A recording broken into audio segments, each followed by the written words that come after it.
Ukrayna'da Hazar üzerinden İran denklemine giriyor. İsrail, İran savaşına Avrupa'yı çekmek istiyor. İsrail gene tabii ki her savaşın olduğu gibi tam da göbeğinde. Kafkasya'yı savaş coğrafyasına yakınlaştırmak. Direkt tehdit Türkiye. Herkese merhabalar. Bugün Yeditepe Üniversitesi öğretim üyesi Furkan Kaya hocamızla birlikteyiz. Hocam hoş geldiniz. Hoş buldum Zeynep Hanım, iyi yayınlar. Teşekkürler. Bugün İran-Ukrayna savaşı birleşiyor mu? Aslında bunun hakkında konuşacağız ama ondan önce bizi izleyenler için bir abone çağrınız olur mu hocam? Elbette buradan tabii ki Türkiye'nin en büyük platformlarından, dijital platformlarından biri olan GZT'yi gerçekten çok önemli bir kitle takip ediyor. Ama her takip eden kitlenin abone olmadığını da görüyoruz tabii ki. Dolayısıyla bizleri takip eden izleyicilerimizin hem videolarımızı beğenmesini hem de mutlaka üye olmalarını buradan şiddetle tavsiye ediyorum. Çok teşekkürler hocam.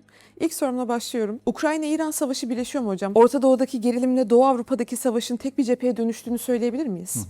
Tabii Zeynep Hanım, normal şartlarda baktığımızda Ukrayna ile İran arasında birbirlerine bir savaş ilan edildiğini şu anda görmüyoruz. Yani doğrudan bir savaş yok. Fakat Rusya ile Ukrayna arasındaki savaşta İran'ın dolaylı olarak müdahalesini aslında görüyoruz. Ne anlamdan görüyoruz? Silah teknolojileri, istihbarat paylaşımı, lojistik güzergahlar, hava savunma kaynakları üzerinden giderek birbirine bağlanan bir aslında görünmeyen bir bağ var, bir güzergah var. Bunu net şekilde savaşan taraflarda görmesek de örtülü bir desteğin aslında devam ettiğini görüyoruz. Dolayısıyla bu cephenin birleşme ihtimali belki bugün soruyoruz ama uzun zaman önce bu cephenin birleşme ihtimalini belki değerlendirmemiz gerekiyordu. Çünkü zaten Rusya ile İran arasında hem İran'ın Körfez'de yürüttüğü, Amerika ile yürüttüğü savaşta hem de Rusya'nın Ukrayna'da yürütmüş olduğu kendince savaşında birbirlerine olan desteklerine şahitlik ediyoruz. Ve peki bu bağ nereden geliyor? Elbette ki Hazar üzerinden geliyor. Dolayısıyla Hazar Denizi üzerindeki saldırı sadece bildiğimiz basit bir geminin vurulması olarak değerlendirmedik. Ne olarak gördük? İki ayrı savaş sisteminin ilk kez aynı coğrafyada ve aynı hedef üzerinde doğrudan kesiştiği bir durumu karşımıza çıkardı. O zaman dedik ki acaba cepheler birleşiyor mu? Ya da savaş hattı, yani biz Anadolu coğrafyası, merkezi coğrafya diyoruz ya, 180 olmasa da 90 derecelik bir açıda ciddi bir cephe hattı şu anda çevremizde oluşuyor mu endişesini de doğurduğunu söylememiz gerekiyor. Tam olarak belki cepheler birleşmedi desek de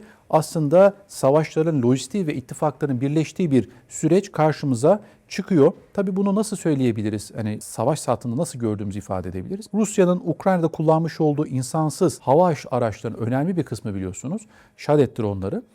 İran'dan geliyor. Bunu uzun süredir zaten biz geldiğini biliyoruz. Rusya'ya ciddi bir can suyu olduğunu biliyoruz buradaki dronların. Ve Rus savaş kapasitesine katkı sağlayan Kuzey Kore dedik, Çin dedik ama ciddi aktörlerden biri de İran'dı. İkincisi, Ukrayna'nın İran yapımı insansız hava savaşlarına kazanmış olduğu tecrübede bir şekilde Orta Doğu ülkelerine de sunduğunu görmekteyiz İran'ı. Şimdi bu açıdan değerlendirdiğimiz zaman Ukrayna, İran'ın karşısındaki devletler için teknik bir destek ülkesi haline de geliyor. Şimdi iki taraf açısından, yani Ukrayna açısından İran savaş cephesi hattı, Ukrayna cephesi savaş hattı açısından da İran'ın karşımıza çıkıyor. Yani birbiriyle direkt değil ama en direkt olarak aslında karşı karşıya iki devletten de bahsediyoruz. Hatta o gemi saldırıda düzenlendikten sonra Erakçı'da, yanlış hatırlamıyorsam, biz bunun misliyle karşılığını veririz de dendi.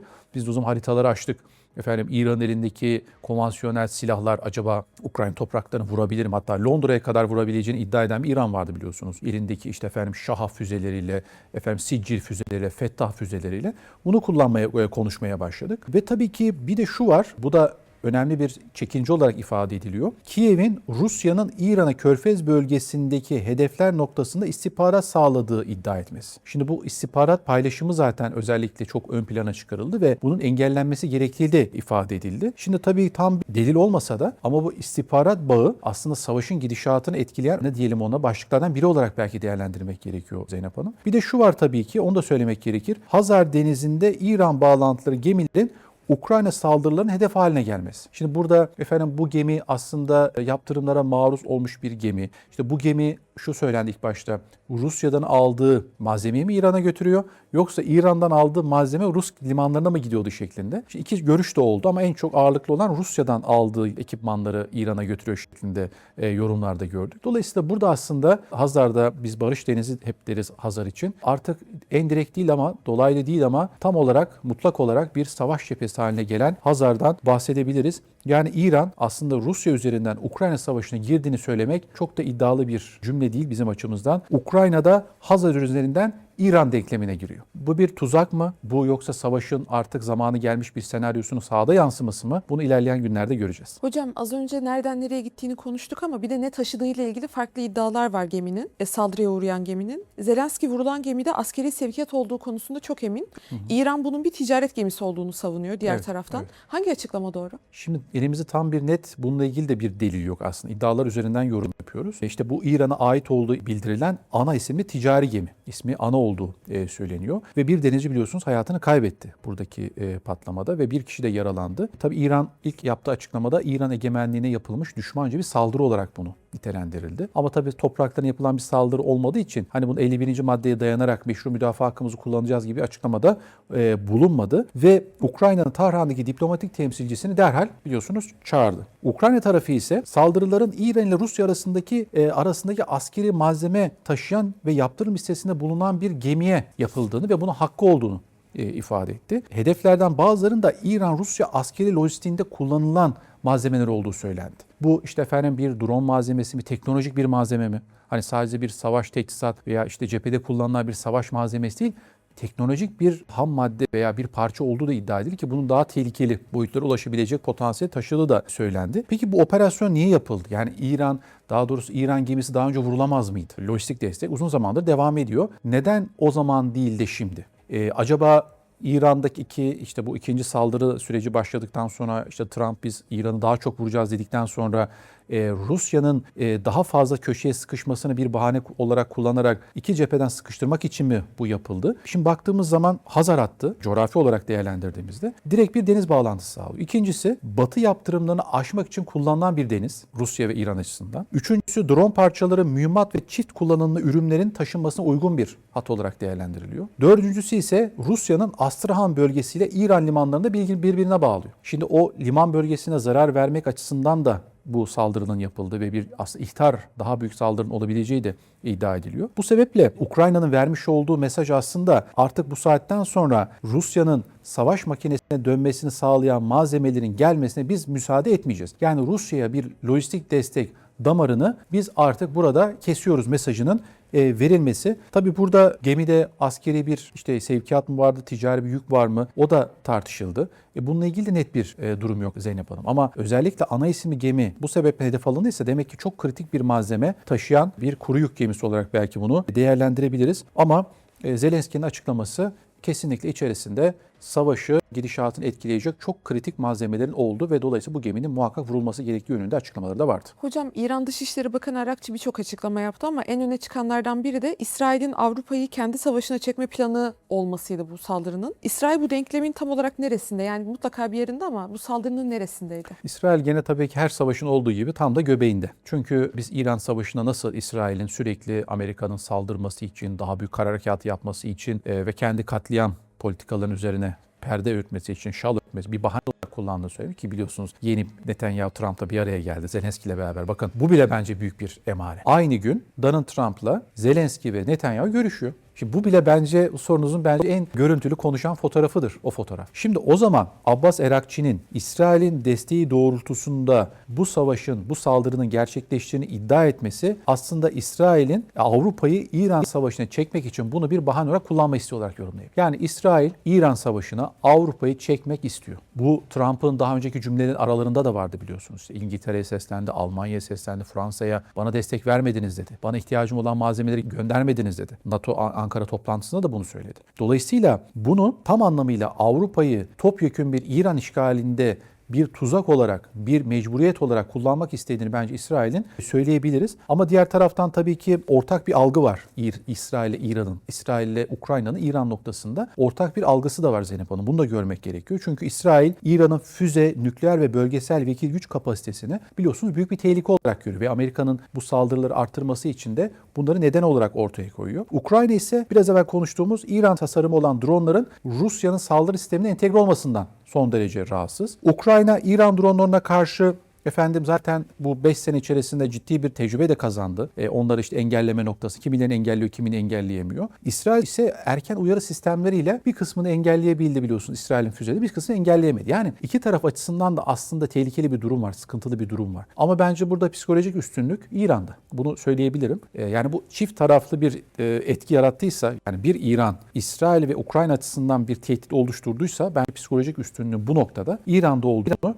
söyleyebiliriz. Ve özellikle İsrail Dışişleri Bakanı biliyorsunuz kendi mevkidaşıyla, Ukrayna mevkidaşıyla görüştüler ve İran tehdidini ortak iki devletin tehdit algısı olarak kabul edilmesini söyledi. Daha ne olsun Zeynep Hanım? Donald Trump'la görüşen Zelenski ile Netanyahu. Şimdi dolayısıyla burada ciddi bir tuzak, ciddi bir senaryo oluşturuluyor ve ben şunu da altını çizmek istiyorum kırmızı kalemle. Biz bunları konuşuyoruz ama gene dolaylı tehdit, bence en direkt tehdit Türkiye. Tehdit altında olan ülke Türkiye. Çünkü bakıyoruz coğrafi olarak kuzeyde bir cephe, güneyde bir cephe ve iki cepheyi birleştirecek olan yay Hazar Yayı. Ve siz Hazar Yayı'nı da artık askeri bir cephe haline getirmek ve bir bakıyoruz Türkiye yani neredeyse 180 derece diyeyim bir kuşatma altına alıyor bu askeri cephe hattıyla. Bu çok büyük bir tehlike. Çünkü ben hep şunu söyledim, sizlerde de ifade ettim. Karadeniz, Akdeniz, Hazar, Kızıldeniz ve Umman Denizi. Bu 5 deniz Türkiye'nin güvenliği bakımından yakın ve uzak deniz havzaları. Ve 5 deniz stratejisi Büyük Orta Doğu Projesi'nin ana deniz politikalarının temelini oluşturuyor. Bu 5 deniz okyanusları birbirine bağlıyor. Bu 5 deniz ticaret hatlarını birbirine bağlıyor. Bu 5 deniz Büyük Orta Doğu Projesi'nin 5 denizi. Şimdi dolayısıyla bunlar öyle komple teorisi diye geçiştirilmemeli. Bu yay, bu birleştiren yay bence yine Türkiye'ye bir tuzak kurma için hedefleniyor. Bir de ikinci madde şunu söyleyeyim. Türkiye'yi İran Savaşı'na çekmek isteyen bir savaş var, taraf var. Bunu hep söyledim. Bir mezhebi savaş. Türk'ün Türk'le savaşıdır demiştim Türkiye ile İran Savaşı. Rejim değil, devletten bahsediyorum her zaman. Ama bir taraftan da kuzeyde Rusya ile Türkiye'yi de karşı karşıya getirmek isteyen bir taraf var. Ukrayna Gönülleri Koalisyonu diye biliyorsunuz bir oluşum başlatıldı. Bu bir tehlikedir bence. İsmi değiştirilmelidir bunu. Biz Ukrayna Savaşı'na taraf değiliz. Biz ne Ukrayna'nın tarafındayız ne Rusya'nın tarafındayız. Biz bir Karadeniz ülkesi olarak, boğazların sahibi olarak Montreux ile beraber bir Montreux Seddi'yle burayı bir barış havzası haline getirmek için mücadele ediyoruz. Ama birileri bizi Rusya'ya karşı da tetiklemeye çalışıyor. Yani hem İran'da savaşta taraf olun hem Rusya savaşında da taraf olun. Bilmiyorum belki açıklayabildim ama burada Türkiye'de hem kuzeyde hem güneyde iki tarafta da bir tuzak kurulabilir. Bunun için de muhakkak dikkatli olmamız gerekiyor. Hocam çatışmaların Hazar'a sıçramasıyla birlikte Rusya'nın tepkisi nasıl olacak sizce? Şimdi tabii ki biliyorsunuz tarihi olarak Hazar, deniz mi göl mü diye çok tartışıldı. Hala daha tartışıyor hukuki olarak. Ama Sovyetler Birliği'nin dağılmasından sonra orada işte 12 millik, 20 millik hem denizcilik bölgesi hem münhasır ekonomik bölge noktasında bir denge sağlandı. Büyük olasılığı, büyük oranda. Ve Hazar Denizi bugüne kadar Rusya ve İran açısından tabii ki güvenli bir iç deniz ve aynı zamanda lojistik bir koridor olarak görüldü. Yani orada bir denge sağlanmıştı taraflar açısından. Şimdi Ukrayna buraya uzun menzilli silahlarla bir saldırı gerçekleştiriyorsa bu Rusya'nın iç denizi bakımından kendinin görmüş olduğu iç deniz bakımından da bir tehdit oluşturuyor. Diğer taraftan bu saldırı Rusya'nın cephe gerisindeki güvenliğini zedelemeye yönelik olarak da görebiliriz. Yani sen ön cephede Ukrayna savaşıyorsun ama arka cephe zarar görürse Ukrayna cephesi daha çok zarar görür. Dolayısıyla arka kapıdan vurup arka sette girmek gibi olarak belki bunu görebiliriz. Ve tabii ki Ukrayna sadece Rusya'nın Karadeniz'deki ve işgal altındaki bölgelerdeki hedefleri değil, aynı zamanda derinlerdeki lojistik unsurlarına zarar vermeye çalışıyor. Yani kılcal ve atar damarlarını vurarak ki bunu işte biliyorsunuz petrol depolarını vurdu. Biliyorsunuz hala Rusya'da ciddi bir benzin sıkıntısı var. Ve şimdi kritik lojistik noktalarını hedef almaya çalışıyor. Ve diğeri de tabii ki İran'la Rusya arasındaki lojistik birlikteliği pahalı hale getirmek. Çünkü her geminin vuruluşunun bir maliyeti olacak. Onun işte sigorta maliyeti, hep bunu konuştuğumuz gibi yani ticari ciddi bir maliyeti olacak. Ve işte bu sefer ne yapacak Rusya? Gemilere eskort vermeye başlayacak. Hava savunma sistemlerini Hazar kıyılarına yerleştirmeye başlayacak. Limanlarını korumaya çalışacak. Ve tabii ki bu da Rusya'nın ön cephede kullanmış olduğu teçhizatların bir kısmını cephe gerisine sevk etmek zorunda kalacak. Bu da tabii ki savaşın maliyetini Rusya açısından da arttırmaya başlayacak. Bir üçüncüsü bence tehlikeli, bunu ben çok önemli görüyorum. Kafkasya'yı savaş coğrafyasına yakınlaştırmak. Çünkü bu Rusya açısından ve bizim açımızdan önemli, çok tehlikeli. Rusya açısından şöyle tehlikeli. Rusya'nın Azak Denizi ve Kerç Boğazı'nı ele geçirmesi, işgal etmesi ve Kırım'da işgal etmesinin ana sebeplerinden biri Kuzey Kafkasya'da jeopolitik bir kara deliğin oluşmaması yönündeydi. Dedi ki Dinyeper Nehri benim emniyet kemerim ve Dinyeper Nehri'nin güneyinde, batısında kalan, doğusunda kalan bölge benim kontrol altında olmak zorunda. Eğer bu emniyet kemerim koparsa Kuzey Kafkasya ve yatay şekilde Vladivostok'a kadar bir tsunami etkisi yaratır. Rusların hassas bir karnı var. Güney, yani Kazakistan yayı. Eğer Kuzey Kafkasya çökerse o zaman Rusların Moskova'nın çok daha tehlike altına gireceğini ifade ediyor ve Putin bu noktada da her şeyi göze alabileceğini söylüyor. Yani nükleer düğmeye bile basmadan bahsediyor bu noktada. Dolayısıyla Kafkasya'nın savaş coğrafyasına yaklaşması özellikle bizim Azerbaycan, Kazakistan, Türkmenistan, Türkistan açısından çok ciddi bir tehlikeyi ortaya çıkaracak. Ve Türkistan demek biz demek zaten. Dolayısıyla burada ticaret hatlarının, limanlarının, enerji taşımacılığının kırılgan hale gelmesi, buranın bir krize sürüklenmesi daha sonraki dönemlerde askeri bir cepheyi karşımıza çıkarabilir. Peki işte ne yapabilir Ruslar bunu engellemek açısından? Biraz evvel söylediğim gibi eskort gemiler verebilir, hava savunma sistemlerini o bölgeyi konuşlandırabilir. Karşı saldırılar yapabilir. Ukrayna'nın saldırı düzenli noktalara bir misliyle mukabelede bulunabilir. Ve tabii ki Ukrayna bu Hazar'a nasıl ulaşıyor, o operasyonel teknik ağ nereden geliyor? Bunun takibini yaparak oralara böyle mikro cerrahi operasyonlar düzenleyebilir. Bu noktada bence biraz sıkıntılı dönemlere doğru giriyoruz Zeynep Hanım. Dikkatli olmak gerekiyor. Hocam son olarak önümüzdeki birkaç ay içinde bu cephelerin birbirine daha fazla yaklaştığını mı göreceğiz yoksa bu tek başına bir olay olarak kalacak mı sizce? Şimdi tabii baktığımız zaman bence İran'ın misillemesi nasıl olacak diye hep beraber merak ediyoruz. Eğer böyle bir karşılıkta Kiev'i vurmak, işte oraya bir balistik füze atmak gibi bir şey söz konusu olursa bu savaşın boyutunu değiştirir. Şimdi ben bunu İran'ın bu noktada ihtiyatlı davrandığını düşünüyorum, dikkatli davrandığını düşünüyorum. Zaten İsrail de bence Ukrayna'ya şunu söyledi, İran'ı mümkün olduğunca dikkatini dağıtalım. Yani bir cepheyle, iki cepheyle değil, 3-5 cepheyle mücadele etmek zorunda kalsın ve kendi kendini tüketsin. Dolayısıyla İsrail, İran'ın Ukrayna'ya saldırmasını da istiyor. Şimdi bu çok yönlü tuzak İran tarafından inşallah görülmüştür ve böyle bir şey olmayacaktır diye düşünüyorum ama ve mesela diyelim 2. 3. gemiler diyelim Hazar'da seyir sefer yaparken ona eskortluk yapan bir Rus savaş gemisi Ukrayna tarafından vurulursa Zeynep Hanım bu sefer Rusların mukabelesinin çok daha sert olacağını söyleyebiliriz. Ama İran gözü karartıp bir de Ukrayna cephesi açarsa bu hem bölgemiz açısından tabii ki hem de savaşın boyutunun giderek bölgeselleşmesi, daha çok boyutlu bir bölgesel hale gelmesi çok tehlikeli olur. Ben böyle bir şey beklemiyorum. İnşallah olmaz. Ama diplomatik ve hukuki baskının bence İran tarafından daha çok kullanılacağını ama tazminattır, diplomatik ilişkilerde bunları en az seviye indirmek gibi bence pansuman tedbirlerle ilerleyecek bir İran görebiliriz. Çok teşekkür ederiz hocam. Yayınımızı şu ana kadar izleyen izleyicilerimize de abone çağrımızı tekrarlayalım. Çok teşekkürler, çok sağ olun. Ben teşekkür ederim.